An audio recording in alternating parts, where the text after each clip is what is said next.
Sebenarnya kita sudah tahu bahwa diri kita berawal dari tidak ada, tidak wujud, tidak hidup, tidak kuasa, dan tidak punya daya upaya apapun, bahkan kekuatan apapun, bahkan ilmu apapun, bahkan amal apapun, bahkan ibadah apapun, bahkan kepintaran apapun. Akan tetapi kita tidak rela terhadap ketidaktahuan kita sendiri selama ini.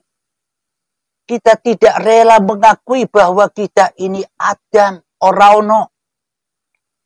Kita tidak pernah mengakui bahwa diri kita ini mati, ora urip, tidak hidup.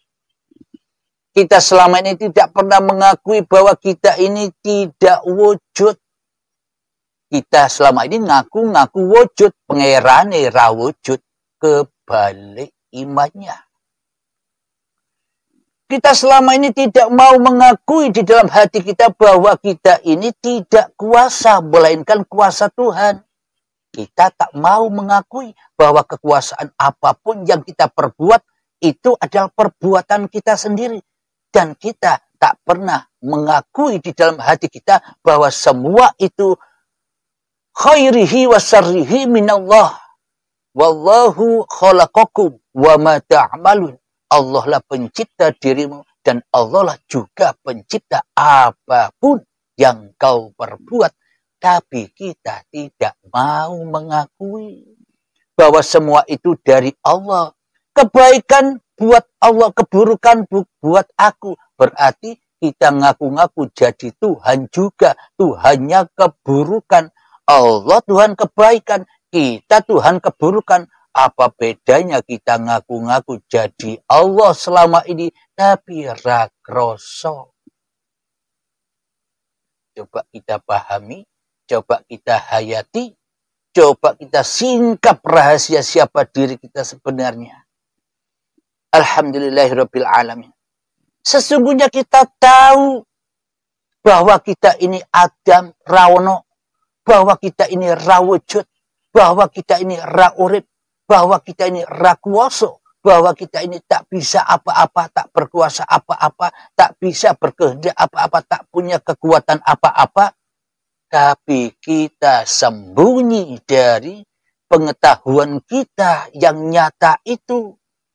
Kita tidak mau bila dikatakan itu semua. Biar Allah saja yang gaib, Allah saja yang mati, Allah saja yang bodoh, Allah saja yang lemah. Seolah-olah Allah dibalik dengan sifat-sifatnya.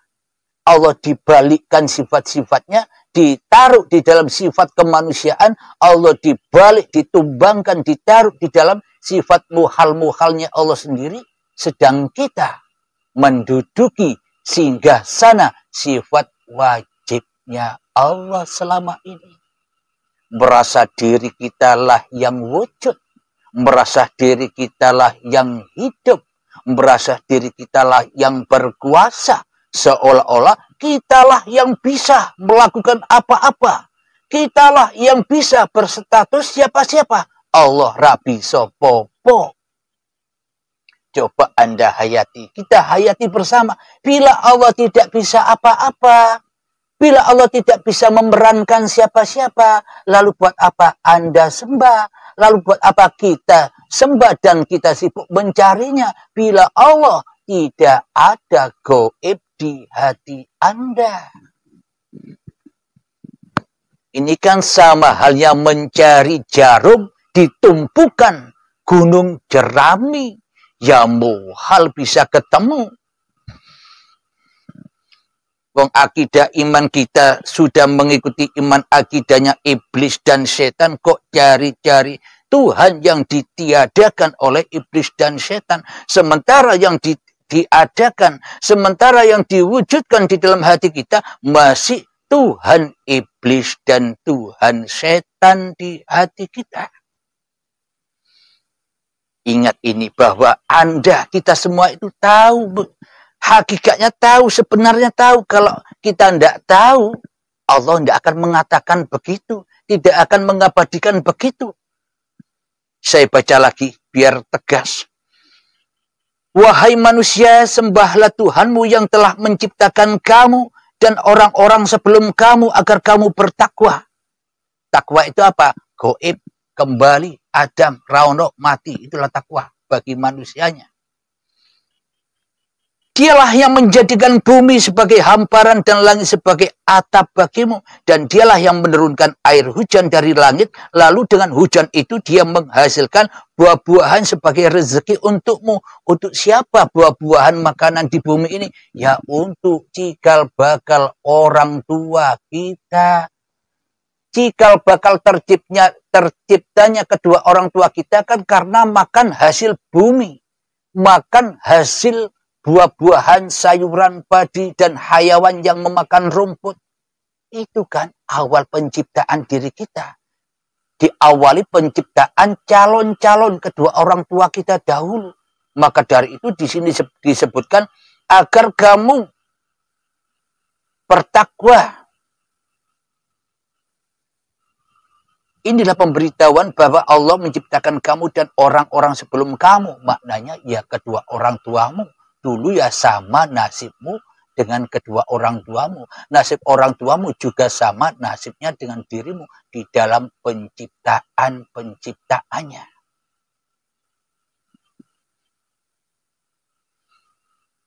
Lanjutkan, karena itu janganlah kamu menjadikan tandingan-tandingan bagi Allah sedang kamu mengetahui. Bagaimana mungkin kita bisa menjadi tandingan-tandingan Allah? Allah yang harus wujud, kita tandingi, kita yang wujud. Allah yang maha hidup, kita tandingi, kita akui, hidup ini hidup manusiaku. Sementara Allah mati. Kuasa Allah, kita tandingi dengan kuasaku. Maka hancurlah Allah bagiku. Aku bisa apa-apa. Aku bisa bersiapa-siapa. Aku bisa duduk. Aku bisa berdiri. Aku bisa mengambil rokok. Tak ambil dulu rokoknya ya. Permisi.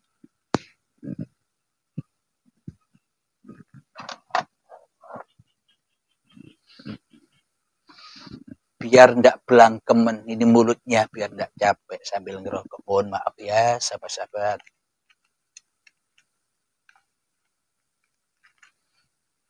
Dan semua seolah-olah apapun yang aku lakukan ini libur, prei, kosong dari Allah. Karena aku yang jadi Tuhannya alam ini. Aku yang jadi Tuhannya seluruh aktivitasku. Ini kan yang ada di hati kita selama ini. Lalu buat apa cari Tuhan lagi? Sementara kita sudah jadi Tuhan untuk kita sendiri. Kok masih cari-cari Allah untuk dijadikan Tuhan? Ya muhal sobat. Bila Anda, bila kita, bila saya mencari Allah, ya tanggalkan dulu dirimu, matikan dulu dirimu, tiadakan dulu dirimu, ora wujudkan dulu dirimu, baru ketemu. Bila kita masih jadi Tuhan, sampai mati, sampai ajal menjemput, sampai syakaratul maut, ya tak pernah ketemu.